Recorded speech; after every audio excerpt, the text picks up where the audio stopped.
여러분 이번 주에 보니까 누가복음 1장의 말씀을 이제 우리가 이번 주에 묵상을 오늘까지 누가복음 1장을 약 4일에 걸쳐서 화수목금 저희가 이제 4일 동안 누가복음 1장의 말씀을 좀 묵상을 했어요. 제가 누가복음을 이렇게 이번에 보면서 누가복음 1장 말씀을 사실 되게 많이 봤는데 이번에 보면서 누가복음 1장이 좀 제 안에 좀 더 다가오는 어떤 그런 시간들을 좀 가지지 않았나. 그리고 최근에 이제 제가 저희 어머니의 장례를 이렇게 치르고 나면서 그러면서 여러 이제 생각들을 좀 하게 되고 하나님 주신 마음들도 있고 저에게 여러 사건들이 좀 그 기간에 맞물려 있으면서 하나님 앞에 좀 이렇게 여러 생각들을 하고 있었는데 이 말씀이 어떤 제가 생각하고 있었던 그러니까 주님께서 어떤 주셨던 마음들과 이 말씀이 하나로 지금 매칭되어지는 그런 것들을 좀 보게 되면서 이 말씀을 가지고 좀 여러분들하고 같이 나누고 싶다라는 생각들을 좀 했어요.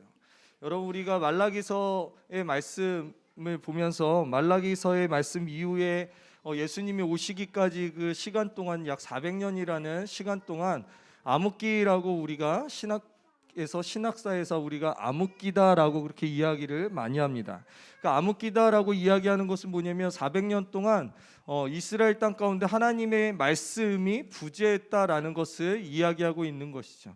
이스라엘 사람들이 400년 동안 뭐 어떤 살아가는데 큰 지장이 있었던 건 아니지만 그러나 성경에서 말했을 때 신학적으로 그 시간을 암흑기다라고 이야기할 수 있었던 것은 뭐냐면 하나님의 임재를 경험하기 어려웠던 시간이었고 그 다음에 더 나아가서는 하나님이 말씀하시는 것들을 멈추는 시간이었고 또 그렇기 때문에 그 시간 동안 예언자나 선지자가 그 땅 가운데 한 번도 나오지 않은 그런 시간이었어요. 하나님께서 예언자나 선지자를 통해서 하나님께서 말씀하심에도 불구하고 말라기 이후의 400년이라는 시간 동안 그 누구도 하나님의 말씀을 대언할 수 없는 그런 시대 가운데 살았던 것이 바로 말라기에서 예수님 오시기까지의 그 시간이었다라는 것이죠.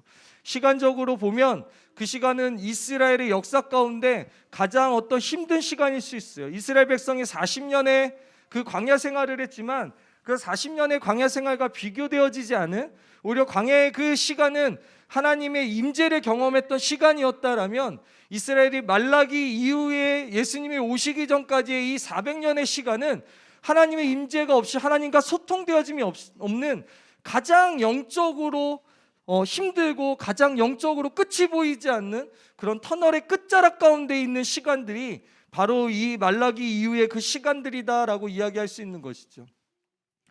어떻게 보면은 세상적으로 봤을 때는 세상은 계속해서 잘 돌아가고 있었고 사람들이 살아가는 데 있어서 전혀 지장이 없었고 먹고 살고 그 성경에 기록되어져 있는 것처럼 시집가고 장가가고 먹고 마시고 아이가 낳고 직장을 다니고 돈을 벌고 이런 살아가는 일상적인 삶의 영역에 있어서는 아무런 문제가 되어지지 않았지만 그러나 그 시대를 가리켜서 성경적으로 흑암이라고 이야기하는 그런 암흑기다라고 이야기할 수밖에 없는 것은 무엇이냐면 영적으로 가장 어두운 시간이었기 때문에 그런 것이에요.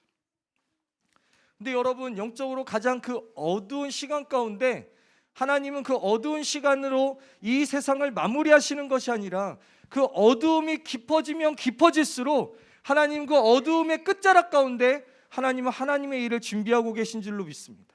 이스라엘 백성이 그 암흑기의 시간으로 끝나는 것이 아니라 암흑기의 그 400년이라는 그 이 영적 암흑기의 시간의 끝자락 가운데 하나님께서 그 누구를 보내시냐면 바로 예수 그리스도를 이 땅 가운데 보내셨다라는 것이에요.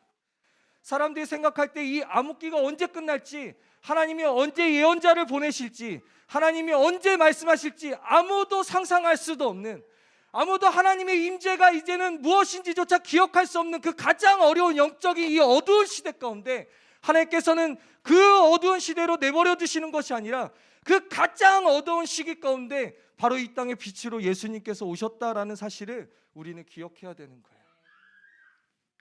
여러분 우리가 지금 코로나의 시간을 겪으면서 많은 성도들이 교회 안에서 무너지고 있습니다.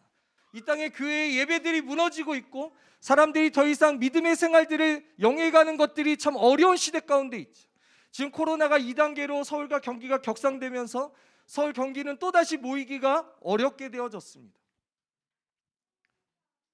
우리는 점점 언택트로 예배해야 되는, 비대면으로 예배하는 시대에 이제 적응해야 되는 시대 가운데 있어요.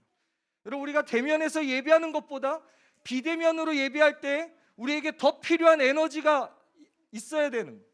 더 많은 에너지를 쓰지 않으면 우리가 주님의 임재와 영광 가운데 들어갈 수 없어요.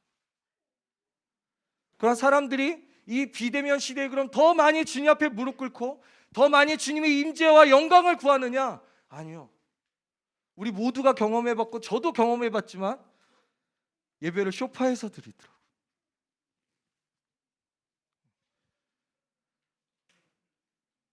주님 앞에 간절하게 무릎 꿇고 기도하고 주님 앞에 부르짖고 예배하는 것이 아니라 어느 순간 의자에 편히 앉는 것이 죄라고 이야기하는 것이 아니라 그 예배를 드리는 예배 태도에 대해서 이야기하는 것이죠.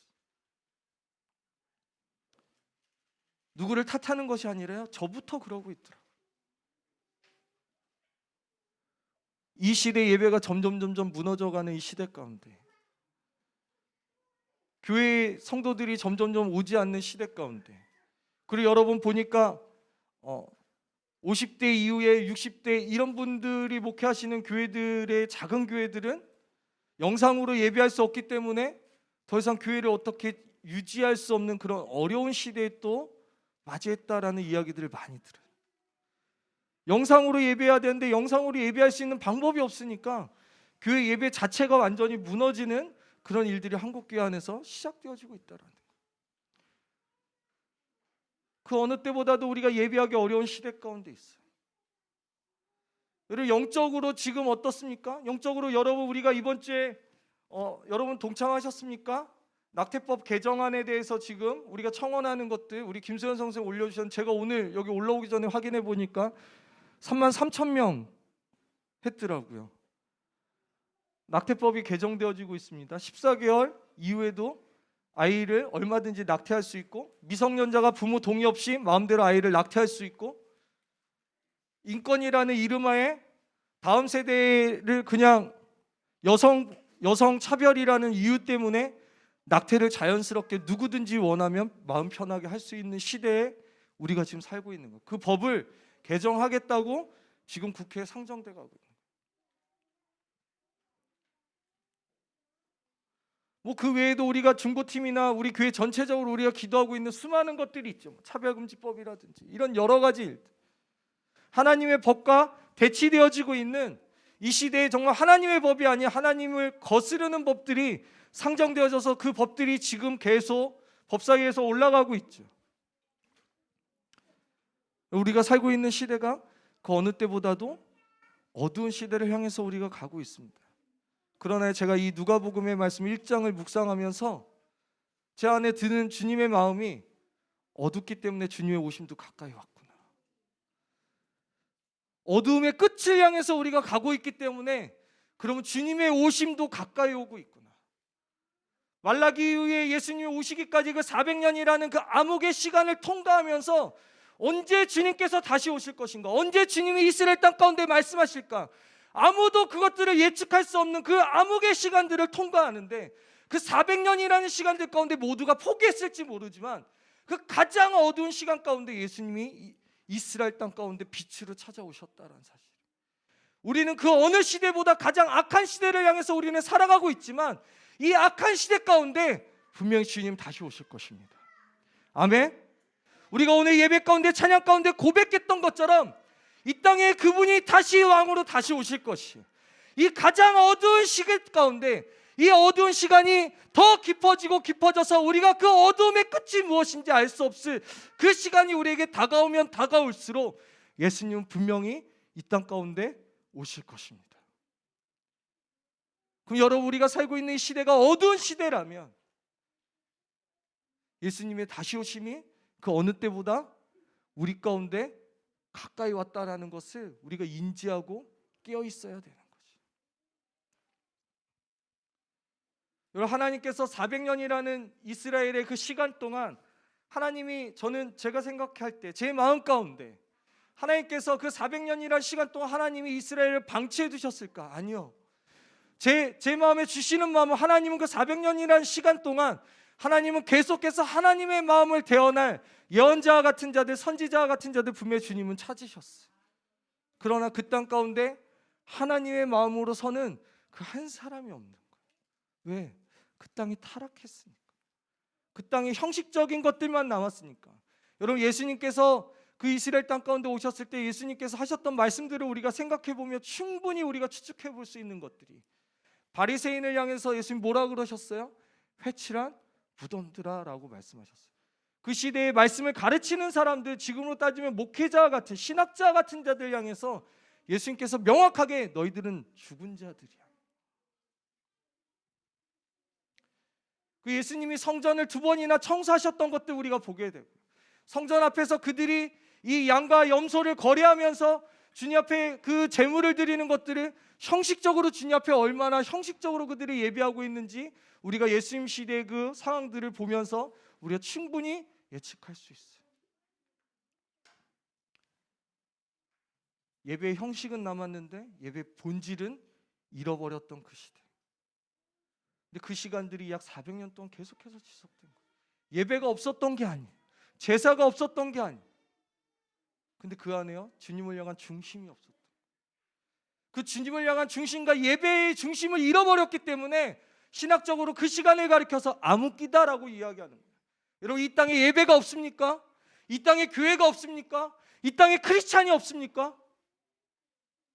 이 땅에 교회가 없기 때문에 이 땅이 타락하는 것이 아니고, 이 땅에 크리스찬이 없기 때문에 이 땅이 타락하는 것이 아니라, 이 땅에 진짜 주님의 이름으로 빛나는 교회가 없기 때문에 이 땅이 타락하는 거고, 이 땅에 말로만 크리스찬이 아니라 진짜 크리스찬들이 없기 때문에 이 땅에 타락해가는 거 아니겠어요? 우리 모두의 문제인 거죠. 저를 포함한 우리 모두의 문제인 거예요. 이스라엘 시대와 지금 우리가 살고 있는 시대와 사뭇 다르지 않은 것 같은 거예요. 하나님은 찾으십니다. 하나님은 찾으시는 거예요. 하나님의 마음을 이 땅 가운데 누군가 풀어놓을 그 한 사람이 하나님 필요한 거예요. 근데 오늘 누가복음 1장에 보니까 하나님께서 2사람을 찾으셨는데 그 2사람이 누구냐면 사가랴와 엘리사벳입니다. 사가랴를 향해서 성경에 이 2사람에 대해서 6절에 이렇게 기록합니다. 이 2사람은 하나님 앞에 의인이니 주의 모든 계명과 규례대로 흠이 없이 행하는 자더라. 사가랴와 엘리사벳을 향해서 하나님이 말씀하시는 것이 뭐냐면 이 2사람은 하나님 앞에 의인이니 계명과 규례대로 흠이 없이 행하는 자. 하나님이 어두운 시대 가운데 누구를 찾고 계신 거예요? 의인을 찾고 계신 거예요. 여러분, 하나님께서 이 세상을 물로 심판하실 때 그 심판하시는 과정 가운데 하나님이 누가 필요했냐면 의인이 필요했어요. 그 노아의 홍수의 심판 가운데 하나님의 일을 행하시기 위해서 그 가장 타락했던 그 노아의 시대 가운데 하나님은 그 시대에도 동일하게 누굴 찾았냐면 의인을 찾았어요. 그래서 노아의 시대 때도 보면 하나님께서 노아를 찾으시고 노아에 대해서 이렇게 평가하셨어요. 창세기 6장 9절에 노아는 의인이요 당대의 완전한 자라. 그는 하나님과 동행하였더라.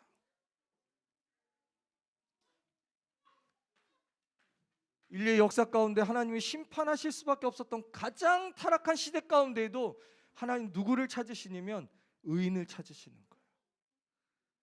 그리고 그 암흑기 이스라엘의 역사 가운데 가장 암흑과 같았던 그 400년의 시간 가운데도 하나님 동일하게 누굴 찾으시냐? 하나님 의인을 찾으시는 거예요. 여러분, 그럼 지금 이 시대에 하나님 지금 누구를 찾으시겠습니까? 이스라엘과 다르지 않은 영적으로 암흑과 같은 이 시대 가운데 하나님이 지금 의인을 찾고 계신 거예요. 하나님 찾으시는 의인 한 사람이 필요한 거예요. 하나님이 찾으시는 의인.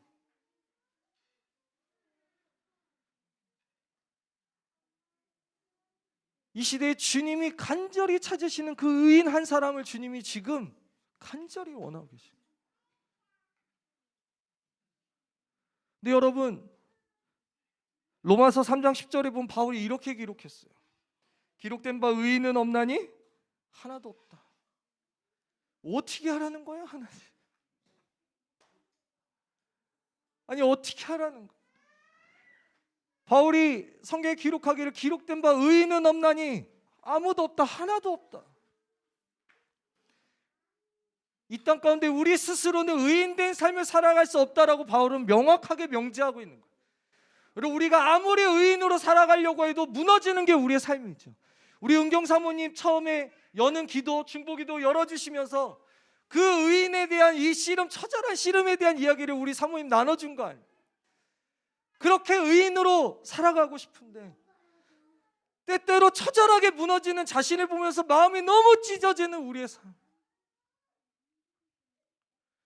하나님 앞에 의인으로 그렇게 살아가고 싶은데도 불구하고 여전히 이 세상 가운데 씨름하며 무너질 수밖에 없는 우리의 마음들.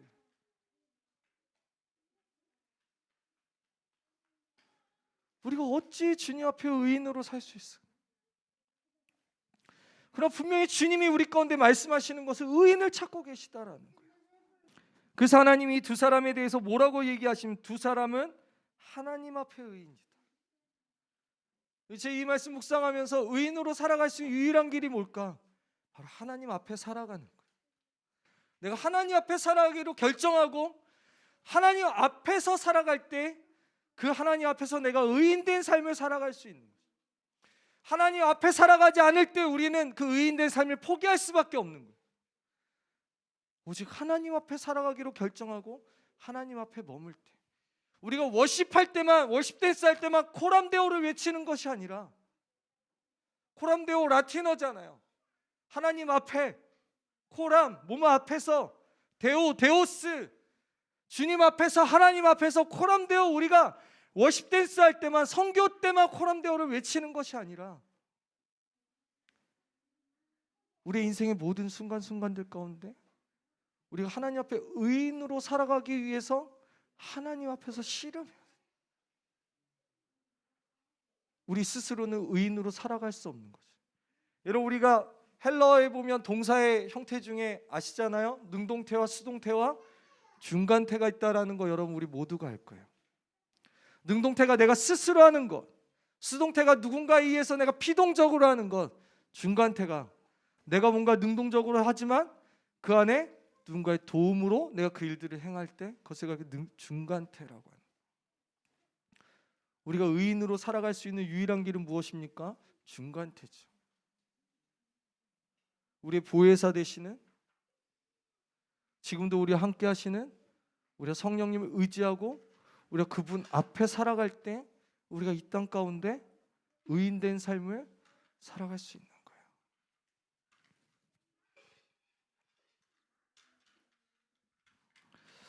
여러분, 사가랴와 엘리사벳에 대해서 성경이 또 이렇게 이야기합니다. 8절에 사가랴가 그 반열의 차례대로 하나님 앞에서 제사장의 직무를 행했다. 사가랴가 그 반열의 차례대로, 그러니까 제사장의 그 차례가 사가랴에게 와서 사가랴가 제사장의 직무를 행하는 거예요. 자기 일을 하는 거, 자기 잡이에요. 자기 순서가 온 거예요. 그런데 사가랴가 여기에도 보면 동일하게 하나님 앞에서 직무를 행했다라고 표현하고 있는 거예요. 여러분, 우리가 직장에서, 일터에서 사도된 삶을 살아가는 자들, 하나님 앞에서, 그 직장에서, 일터에서 하나님 앞에서 사도의 마음으로 살아가는 자들을 가리켜서 우리가 일터 사도다라는 이야기들을 하죠. 지금 사가랴가 자기의 직무가 됐기 때문에 제사장의 직무를 행하는 것이 아니라 그가 지금 어떤 자세로 하나님 앞에서 제사장의 직무를 하느냐, 그가 하나님 앞에서 제사장의 직무를 하는 거예요. 코람데오하고 있는. 그리고 우리가 일터 가운데 우리가 의인된 삶으로 하나님의 율법과 규례대로 우리가 행하는 자로서 살아가기 위해서 우리가 어떻게 살아가야 되느냐, 우리가 교회에서만 크리스찬으로 살아가는 것이 아니라 우리의 일터 가운데, 나의 직무 가운데 우리가 거룩함으로 의인된 삶을 살아가야 되는 거예요. 여기 우리 어머니들 계십니다. 우리 여기 보면 우리 앞에도 우리 소희자매도 있고 우리 지연자매도 있고, 예, 뭐 우리 정화 사모님, 그리고 뭐 여럿 있습니다. 뭐 기본 아이를 셋으로 두고 계신 우리 어머님들, 코로나라 아이들이 어린이집도 잘 안 가기도 하고 학교도 안 가고 집에 있고, 우리 은경 사모님 아까도 또 눈물 흘리시고, 제가 잠시 뒤에도 나누겠지만 다음 세대와 씨름하는 우리 어머님들 축복합니다. 아멘. 우리 어머님들 위해서 우리 박수 한 번만 좀 쳐주십시오. 어머니 못지않게 육아에 동참하고 계신 우리 아버님들도 축복합니다. 그런데 아이를 양육하는데 어떻게 내 맡은 자리에서, 가정에서요, 아이를 돌보는 것만큼 거룩하기 힘든 게 없는 것 같아요. 그렇죠? 다른 아이들을 보면서 그렇게 사랑스럽게 안녕, 아유 이뻐라, 내 아이만 보면 야! 호칭이 바뀌어. 이거는 모든 어머니들의 공통이야. 도준이 제가 보면 이쁜데 집에서 보면 호칭이 야가 될 수 있어요.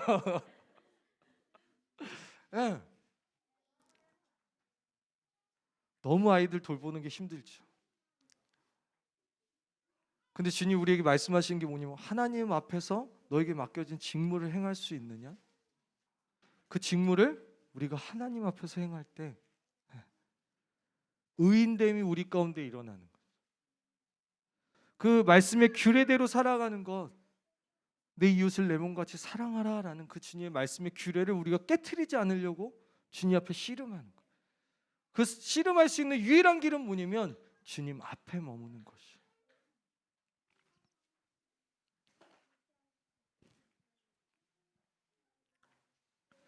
여러분, 사가랴와 엘리사벳이 당대예요. 400년 동안 하나님의 의인을 찾지 못하셨던 그 당대에 하나님의 사가랴, 엘리사벳 두 사람을 가리켜서 이 두 사람은 의인이다, 하나님의 모든 말씀과 규례를 행하는 자였다. 여러분, 근데 사가랴에 대해, 엘리사벳에 대해서 7절에 엘리사벳이 잉태를 못함으로 그들에게 자식이 없고 두 사람의 나이가 많았더라. 엘리사벳은요, 나이가 몇 살인지 모르겠어요. 몇 살인지 제가 잘 모르겠지만 성경에 이 본문에 기록되어져 있기로는 엘리사벳은 나이가 많았고, 그리고 엘리사벳은 어떤 상태냐면 잉태를 못했어요. 자식이 없었어요.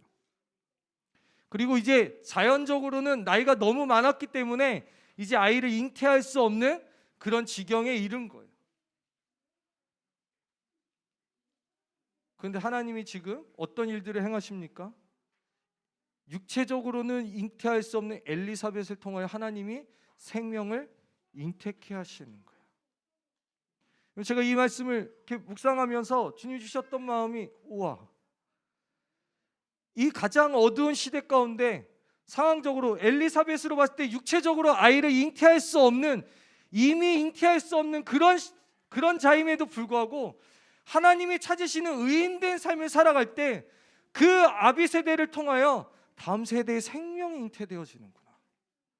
시대적으로는 암흑기와 같은 400년의 시간을 거쳤고 육체적으로는 실제적으로 폐경이 되어서 이제 도저히 아이의 생명을 잉태할 수 없는 그런 자임에도 불구하고 하나님 앞에 의인된 아비의 세대로 회복되어지니까 그 아비를 통하여 하나님께서 다음 세대의 생명을 잉태케 하시는구나.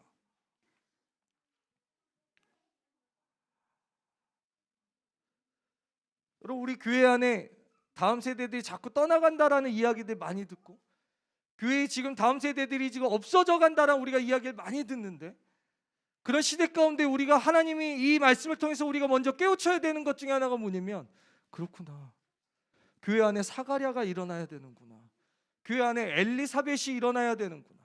사가랴와 엘리사벳과 같은 믿음의 사람들, 의인의 사람들, 하나님의 말씀대로 코란데우하는 아비의 세대들이 회복되어지면 그들을 통하여 다음 세대가 잉태케 되어지는구나. 왜 교회의 다음 세대들이 그토록 교회의 문을 떠날 수밖에 없는가? 왜 다음 세대들이 교회 안에 그렇게 잉태되어질 수 없는가? 사가랴와 엘리사벳과 같은 아비 세대, 어미 세대들이 교회 안에 없기 때문에 세례 요한과 같은 다음 세대를 이 땅의 교회가 더 이상 잉태할 수 없구나. 그럼 이것을 바꿔서 이야기하면, 지금 교회가 가장 어려운 시간을 통과하고 있다 할지라도, 교회 안에 다음 세대가 다 죽어가고 있다 할지라도, 교회 안에 사가랴, 엘리사벳 같은 아비 세대들이 회복되어지기 시작하면 하나님께서 교회 가운데, 이 땅의 교회 가운데 다음 세대들의 생명을 잉태케 하실 것입니다. 아멘. 아멘. 여러분, 이 땅에 있는 다음 세대들은요, 사가랴와 엘리사벳과 같은 아비 세대들이 일어나기를 소망하고 있습니다. 여기 이제 우리 아비 세대들, 어미 세대들 많이 있잖아요. 아이들이 이렇게 득실득실한 이유가 뭡니까? 엄마 아빠가 많기 때문에 그렇습니다.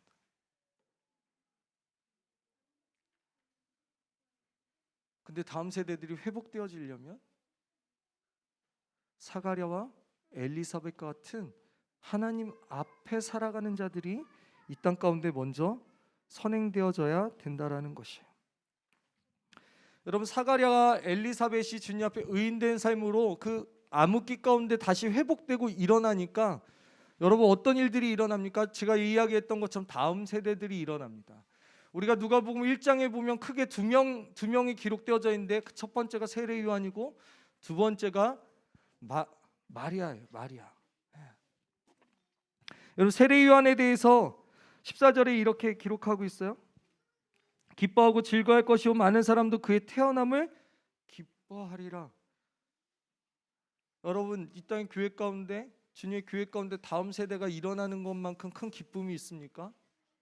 없습니다. 다음 세대가 일어나는 것만큼요, 주님의 교회 가운데 기쁨이 없어요. 여러분, 그 할아버지 할머니들이 이렇게 자식들 다 키우고 적적하시다가 손주 손녀 보시면 그 다음부터 어떻게 해요? 다시 생기가 일어나시잖아요. 제가 저희 장인어른 보면서도 제 아내가 이제 딸 이렇게 네 자매인데, 아버지가 그렇게 무뚝뚝하신 분이라고 늘 얘기를 많이 들었거든요.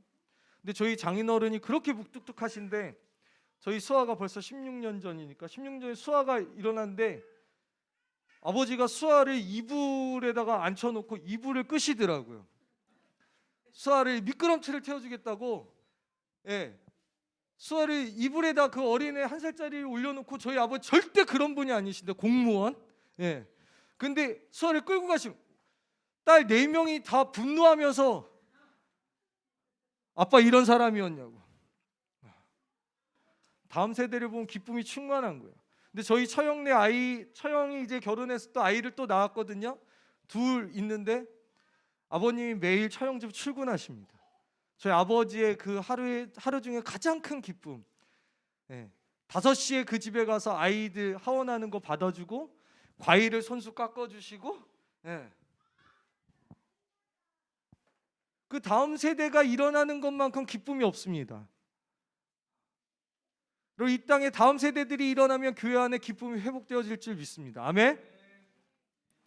여러분, 세례 요한에 대해서 15절 16절에 그가 주 앞에 큰 자가 되고 포도주나 독한 술을 마시지 아니하며 모태부터 성령의 충만함을 받아 이스라엘 자손은 하나님께로 많이 돌아오게 하겠습니다.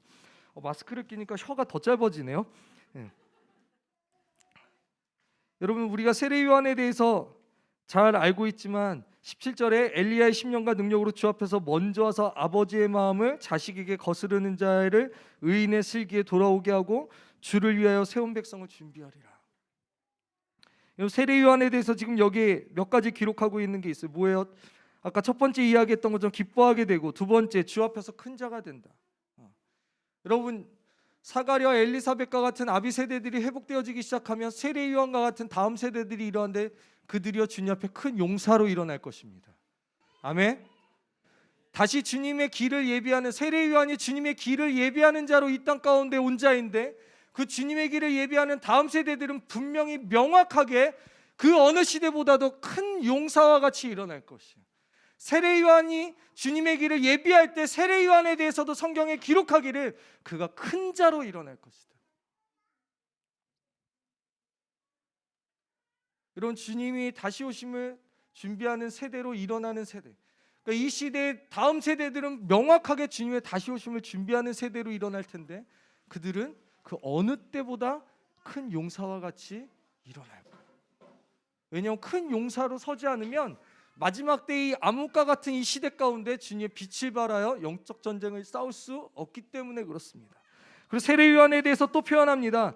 포도주나 독한 술을 마시지 않는 자. 포도주나 독한 술을 마시지 않는 자, 사사기에 나오는 사람들이 있죠. 사사들에 대해서 기록하고 있어요.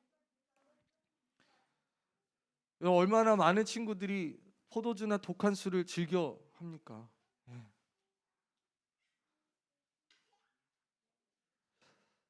지금 시대에 얼마나 지금 이 옆에도 가면 많은 분들이 그것들을 즐겨하고 있겠어요. 근데 주님 앞에 스스로를 거룩하게 구별한 다음 세대들이 일어나기 시작할 것이다라는 거예요. 더 나아가서 모태부터 성령이 충만한 자, 그 어느 시대보다 성령의 충만함으로 일어나는 세대가 일어날 것이다라는 거예요. 여러분, 지금 시대는요, 성령의 충만함이 아니고는, 성령님의 충만이 아니고는 지금 이 시대를 그 누구도 돌파해낼 수 없습니다. 그건 아비 세대든 다음 세대든 동일하죠. 우리 가운데 누가 오셔야 합니까? 성령 오시지 않으면, 성령님께서 오시지 않으면 우리는 지금 이 시대 가운데 주님 앞에 온전히 살아갈 수 없어요. 우리가 겪게 되는, 앞으로 겪게 될 이 시대는 더욱더 성령님을 의지하지 않고는 그 누구도 주님을 믿고 따라갈 수 없는 시대가 분명히 올 거예요. 그러면요, 이제 일어나야 될 세례 요한과 같은 세대는요, 그 어느 시대보다 성령으로 충만한 세대가 일어날 것입니다. 우리 아비 세대들보다 더 성령으로 충만한 세대들이 일어나기를 축복합니다. 우리 여기 있는 우리 어린아이들, 이 어린아이들이 그 어느 때보다도 성령으로 충만한 세대가 되기를 예수 그리스도의 이름으로 축복합니다. 여러분, 그리고요, 그 세례 요한의 마지막 유업은 뭐예요? 이스라엘을 하나님께 돌이키게 하는 자. 결국 다음 세대는요, 마지막 때 일어나서 이스라엘을 회복하게 하는 자들이. 그 이스라엘이 회복되어져야만 예수님께서 이 땅 가운데 다시 오시기 때문입니다. 다음 세대들이 일어나서요, 이스라엘을 회복하는 거예요. 여러분, 올해 인턴십 8기가 이스라엘 땅을 밟지 못했습니다. 내년에 꼭 밟을 줄 믿습니다. 아멘. 네. 근데요, 저희 인턴십과 함께 매년 이스라엘에 가서 그 땅을 밟으면서 예배하잖아요. 저희 인턴십 1기부터 7기까지 한 해도 거르지 않고 같이 목사님과 함께 이스라엘과 그 여정을 같이 보내봐서 알아요. 1기 때 저희가 이스라엘 땅을 밟았을 때, 2기 때 밟았을 때, 3기, 4기, 5기, 6기, 7기까지 갔을 때요, 이스라엘의 영적인 이 기류가 어떻게 바뀌고 있는지 매년 갈 때마다 매년 소름이 끼쳐요. 저희가 벳예후다 거리에서 1기 때 예배했을 때 사람들이 우리한테 와서 욕하고 돌 던지려고 그러고, 할머니가 컴플레인 걸고, 요즘은요 아무도 컴플레인 걸지 않아요. 오히려 컴플레인 걸면 경찰들이 와서 저희를 커버링 해줍니다. 그리고요, 저희 1기 때 갔을 때는 외국에서 관광 온 사람들만 한 20-30명 모였어요. 지금은요, 좀 과장하면 벳예후다 장사가 안 됩니다. 실제로 6기 때 벳예후다에 저희가 예배할 때 너무 많은 사람들이 모여서 상인들이 열받아갖고 찾아왔어요. 너무 많은 사람들이 모여서 함께 예배하는 거예요. 근데요, 인턴십 다음 세대들과 함께 이스라엘 가서 예배하는데 얘네는 그 땅에서 예배하는 게 아무렇지도 않아요. 저는요, 정직하게요, 이스라엘 상황 너무 잘 알잖아요. 예배할 때 늘 저는 긴장하고 있어요. 이 친구들이 벳예후다나 뭐 어디에서 예배할 때 제가 그 예배 이렇게 영상에 저 잘 안 나오거든요. 왜냐하면 저는 이렇게 늘 한 몇 미터 뒤로 빠져서 무슨 일이 일어나는지, 왜냐하면 뭔 일이 일어나 빨리 가서 커버해야 되니까 뭔 일이 일어나 저는 늘 긴장하고 그거 보고 있어요. 근데 인턴십은요, 개의치 않아요. 뭐 누가 오든지 뭐 전혀 상황을 모르니까 무식하면 용감하다고, 얘는 그냥 거기 가서 주님이 주신 마음 그대로 표현하는 거예요. 저는 주님의 마음 플러스 제 마음 합쳐져서 긴장하고 막 이러고 있는데, 다음 세대는요, 거침없어요. 쪽팔리지도 않아. 때때로 제가 좀 쪽팔려서 이렇게 뒤로 빠지고 이러는데, 이 친구들은 막 거기서 사람들이 보건 뭐하건 막 거침없이 막 길거리에서 소리치고 춤추고 옷도 촌스럽게 입고 가갖고 진짜. 근데 얘네는요, 정말 이스라엘을 회복하는 세대예요. 그 땅에서 예배하고 소리치고 주님의 일을 높일 때요, 이스라엘이 진동하는 거 보게 돼요. 그리고 그 이스라엘에 있는 이스라엘 현지인들의 눈빛이 바뀌기 시작해요. 최근에 누가 와서 예배하는 줄 아십니까? 랍비들이 와서 예배해요. 정통 유대인들이 와서 예배해요. 정통 유대인이 와서 그 예배에 동참하고 있어요. 분명 우리가 영어로 찬양하고 이러기 때문에 이 찬양이 무슨 의미인지 다 알아듣거든요. 그런데 알아듣는데 와서 같이 예배해요. 여러분, 이 주님 앞에 서게 될 다음 세대는 명확합니다. 이스라엘을 회복하는 세대예요. 저는요, 조금 더 나아가서 그 이스라엘을 회복하는 데스티니를 한국의 다음 세대에게 주셨다라고 믿어요. 여러분, 이스라엘 사람들이요, 한국말 그렇게 좋아합니다. 한국 언어를 좋아해요. 이스라엘 사람들이 아시죠? 이스라엘은 가이드가 이스라엘 사람들만 할 수 있습니다. 이스라엘 사람들만 이스라엘에서 외국인 가이드를 할 수 있어요. 근데 유일하게 외국인이 가이드할 수 있는 나라는 한국밖에 없습니다. 왜 그럴까요? 우리 흥선대원군께서 세국 정책을 통해 유대인들이 이 땅 가운데 들어오지 못하게 이미도 막아 놓으셨기 때문에 유대인들이 우리나라에 들어오지 못해서 한국어를 할 줄 아는 유대인이 없어요. 유일하게 한국어 가이드만 있어요. 그런데요, 이 사람들 한국말에 관심이 진짜 많아요. 한국어로 찬양하면 이 한국어 멜로디 라인이 아니라 한국어에서 이들이 끌리는 묘한 게 있나 봐요.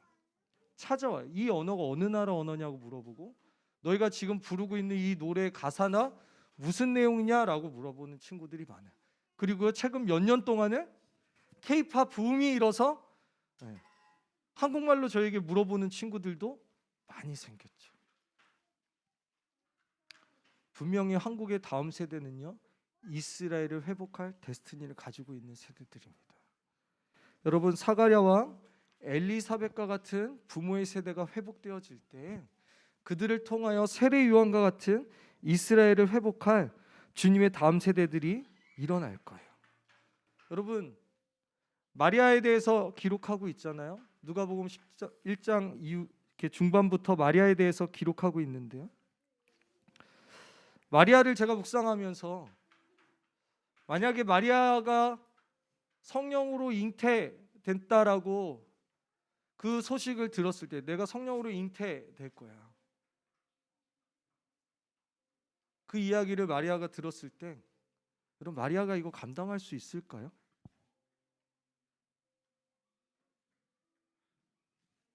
20대도 안 된 어린 친구인데 10대 후반, 10대 중후반, 이제 15세를 조금 넘긴 그 어린아이, 그 친구에게 와서 처녀가 잉태하여 아들을 낳으리니, 이거 있을 수 없는 일이에요. 이거 감당할 수 없는 일이에요. 이거 어떻게 감당해? 근데 여기요, 주님의 천사가 와서 36절 37절에 이렇게 이야기합니다. 보라, 내 친족 엘리사벳도 늙어서 아들을 배었느니라. 본래 임신하지 못한다고 알려진 이가 이미 6달이 되었느니 대저 하나님의 모든 말씀은 능하지 못하심이 없느니라.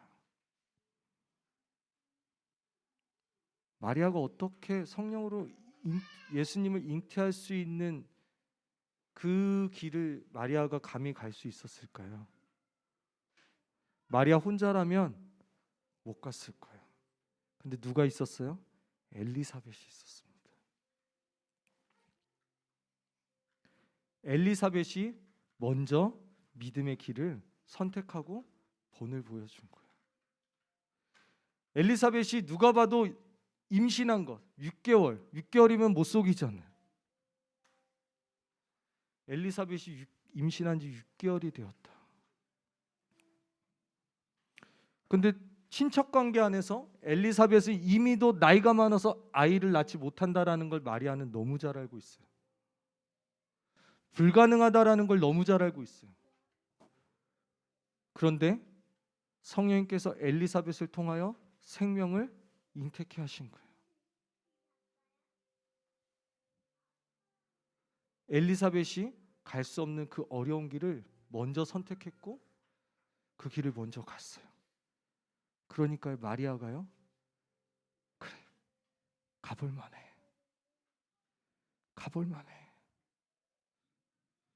한번 가보자. 여러분, 이거 뭔지 아세요?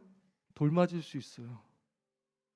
제가 이 마리아에 대해서 묵상하면서 누가 생각났냐면 에스더 생각나더라고요. 에스더가 왕 앞에 나와서 왕 위를 잡으려고 할 때, 왕 앞에 나아가는 것, 왕의 손을 내밀어서 왕의 그 지팡이를 잡는 것, 그건 뭐 하는 거죠? 그거 사실 죽을 수 있는 거예요. 그거 죽는 거예요. 근데 에스더가 뭐라고 이야기했어요? 내가 죽으면 죽으리라. 여러분, 마리아가요, 사실 똑같은 상황이에요. 처녀가 잉태했는데 그 시대에 어떻게 돼요? 처녀가 잉태하면 돌로 쳐 죽이는 거예요. 죽는 거예요. 그냥 지금처럼 뭐 혼전 임신해서 이거 아니에요. 그 시대의 이 유대인의 전통으로 처녀가, 그것도 약혼한 처녀가 임신했다라는 것은, 그것은 돌에 맞아 죽는다라는 것입니다. 여러분, 마리아는요, 자기 생명 던진 거예요. 죽으면 죽으리라. 근데 그렇게 할 수 있었던 이유가 뭐예요? 엘리사벳 때문이에요. 여러분, 에스더가 그 믿음의 고백을 어떻게 드릴 수 있었습니까? 죽으면 죽으리라라는 그 믿음의 고백을 에스더가 어떻게 드려요?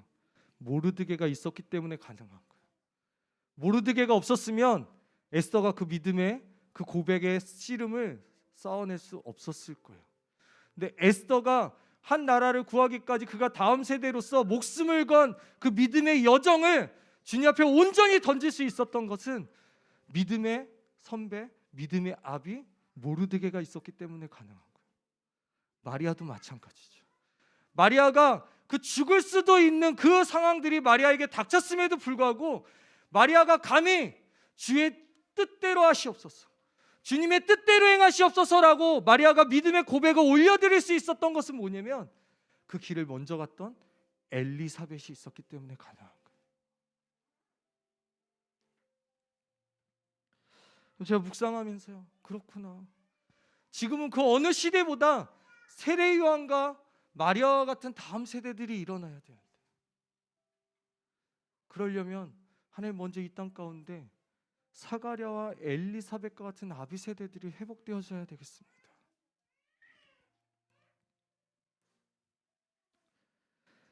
여러분, 우리가 잘 알고 있는 시편 110편 3절에 주의 권능의 날에 주의 백성이 거룩한 옷을 입고 즐거이 헌신하니 새벽 이슬 같은 주의 청년들이 주께 나오는도다.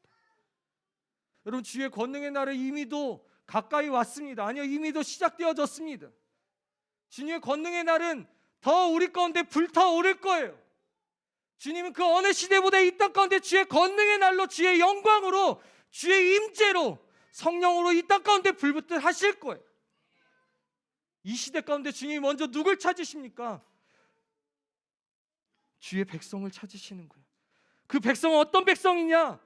거룩한 옷을 입은 백성, 그 의인된 삶을 살아가기로 결정한, 스스로는 살아갈 수 없으나 주님 앞에 몸부림치며 코람데오의 삶을 살아가는 거룩한 옷을 입은 사가랴와 엘리사벳과 같은 그런 주님의 백성을 주님이 먼저 지금 이 시대 가운데 찾고 계시는 거예요. 그리고 그 주님의 백성들이, 주님의 그 아비 세대들이 거룩한 옷을 입고 주님 앞에 즐거이 헌신하면 새벽 이슬과 같은, 세례 요한과 같이, 마리아와 같은 그런 새벽 이슬과 같은 다음 세대들이 이 땅 가운데 일어날 것입니다. 그 새벽 이슬 같은 다음 세대들이 일어나면 예수 그리스도의 다시 오심을 준비할 것입니다. 예수님의 오실 그 대로를 그들이 구축할 것이에요. 그들이 예수님의 오심을 이 땅 가운데 외치고 세례 요한이 광야에서 외쳤듯이, 마리아를 통해서 예수님께서 이 땅 가운데 오시는 통로가 되어졌듯이, 이 시대 가운데 새벽 이슬 같은 주님의 청년들이 일어나면 예수님의 오심이 이 땅 가운데 예비되어질 것입니다. 예수님 이 땅 가운데 오실 것이에요. 그러므로 이 시대 가운데 사가랴와 엘리사와 같은 아비 세대들이 일어나야 되는 거예요. 그리고 세례 요한과 마리아와 같은 다음 세대들이 일어나야 되는 거예요.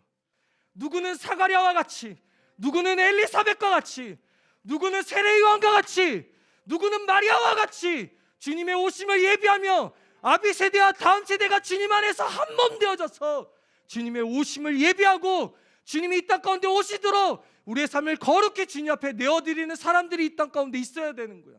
그래야 그들을 통하여 예수님 다시 오십니다. 가장 흑암 암흑과 같은 이 시대 가운데 우리가 살아갈 시대는 더욱더 암흑과 같은 시대로 변할 거예요. 그 시대 가운데 주님이 찾으시는 사가랴와 엘리사벳과 같은 자들, 마리아와 세례요한과 같은 자들, 주님이 이 시대 가운데 간절하게 지금 찾고 계시는, 누가 나를 위하여 갈고, 누가 나를 위하여 갈고. 제가요, 제 간증을 좀 하고 싶습니다. 제가 어머니 장례를 이렇게 치르면서요, 저희 어머니 이렇게 장례를 치르면서 장례가 끝나고 제가 집에 이렇게 혼자 있는데 처음에 그런 마음이 좀 들었어요. 이제 나는 이 땅의 육적인 고아인가? 아버지는 22살에 이미 일찍 돌아가셨으니까 아버지는 이미 돌아가셨고, 편모였던 저희 어머니마저 이제 이 땅 가운데 돌아가셨으니까 나는 이제 이 땅의 육적인 고아인가? 그런 생각을 하면서 사실 마음이 조금 막 뭉클하고 힘들었어요. 그래서 주님 앞에, 하나님, 나는 이제 홀로 서기 해야 되는, 이제는 더 이상 아비도 없고 어미도 없는 그런 아버지 하나님, 나는 이제 외로운 육적인 고아와 같은 삶을 살아야 됩니까? 그렇게 주님 앞에 제가 이렇게 혼자 넋두리를 좀 했어요. 근데 그때 주님이 저에게 주시는 마음이 있었어요. 야, 보는 관점의 차이다. 너는 이 땅의 육적인 고아가 아니라 너는 이제 너희 아버지의 믿음의 유업과 너희 어머니의 믿음의 유업이 이 땅 가운데 완성되어지고 그 믿음의 바통을 이어받은 아비세대다. 너희 아버지의 믿음과 너희 어머니의 믿음의 바통을 이제 너는 이어받아야 돼. 그리고 네가 다시 경주를 시작하는 거야. 아비세대로 일어나야 돼. 네가 아비세대로 일어나면 이제 다음 세대가 일어나는 거야. 너희 아버지와 너희 어머니를 통해서 네가 이 땅의 다음 세대로 일어났던 것처럼 이제 그 믿음의 바통이 너희 아버지와 어머니에게서 이제 너에게로 넘어온 거야. 이제 너는 그 믿음의 바통을 들고 다음 세대가 이 땅 가운데 일어나도록 너는 믿음의 경주를 재정하기 시작하는 거야. 그 마음을 받고 며칠이 지났는데 누가복음 1장의 말씀을 이번 주 동안 묵상하게 된 거예요. 그렇구나. 이제 믿음의 바통을 이어받은 아비 세대, 어미 세대들이 일어나야 되는구나. 그리고 그 믿음의 바통을 받아서 아비 세대와 어미 세대들이 믿음의 경주를 시작할 때 그 아비 세대와 어미 세대들의 그늘 아래서 세례 요한과 마리아와 같은 다음 세대들이 일어나서 예수 그리스도의 다시 오심을 준비하겠구나. 이 어두운 이 시대 가운데 주님 다시 오시겠다라고 말씀하시는 시대, 흑암이 깊으면 깊을수록, 그 어두움이 깊으면 깊을수록 아침에 이 해가 뜨는 그 시간도 가까이 오는 거 아니겠습니까? 이 땅의 흑암이 깊으면 깊을수록 이 땅에 빛으로 오신 예수 그리스도께서 다시 오실 그날도 이제 가까이 오는 거예요. 그 마지막을 향한 믿음의 경주의 씨름을 우리가 이제 다시 해야 될 때인 거예요. 지금 여러분, 우리가 이제 주저앉고 우리가 이 함께 모여서 예배할 수 없기 때문에 우리가 그냥 이 시간을 흐지부지 보내는 것이 아니라, 아니요, 우리가 지금 가장 어려운 이 시간들 가운데 있기 때문에 우리 다시 믿음의 바통을 들고 우리 다시 일어나야 됩니다. 믿음의 아비 세대들이여, 일어나십시오. 여러분들 이제 일어나셔야 돼요. 가정에서 영상으로 예배를 함께 하시는 이 가정 가운데 있는 아비 세대들이요, 어미 세대들이요, 일어나셔야 합니다. 왜냐하면 주님의 다시 오심이 이 땅 가운데 가까이 오기 때문이에요. 예수님께서 말씀하시는 거예요. 내가 이 땅 가운데 오기를 원한다. 내가 이 땅 가운데 오기를 원한다. 그 길을 예비하기 위해 아비 세대들이 먼저 일어나라. 그리고 그들을 통하여 다음 세대들이 일어나게 해라. 예수 그리스도의 다시 오심을 예비할 다음 세대들이 이렇게 거룩한 아비 세대들이 일어나라. 그리고 다음 세대들이여 그 깃대를 들고 예수 그리스도의 다시 오심을 외쳐라. 광야에서 세례 요한이 외쳤던 것처럼 다음 세대들이여 일어나십시오. 우리 인터십들이 이스라엘 땅 가운데서 외쳤던 것처럼 다음 세대들이여 주저하지 마시고 주님을 향해서 부르짖으세요. 주님을 향해서 부르짖으세요. 주님 안에서 아비 세대와 다음 세대가 이제 다시 하나 되어져서 예수님의 다시 오심을 우리는 준비해야 됩니다. 주님 오십니다. 거룩하신 주님 다시 오십니다. 예수 이 땅 가운데 다시 오십니다.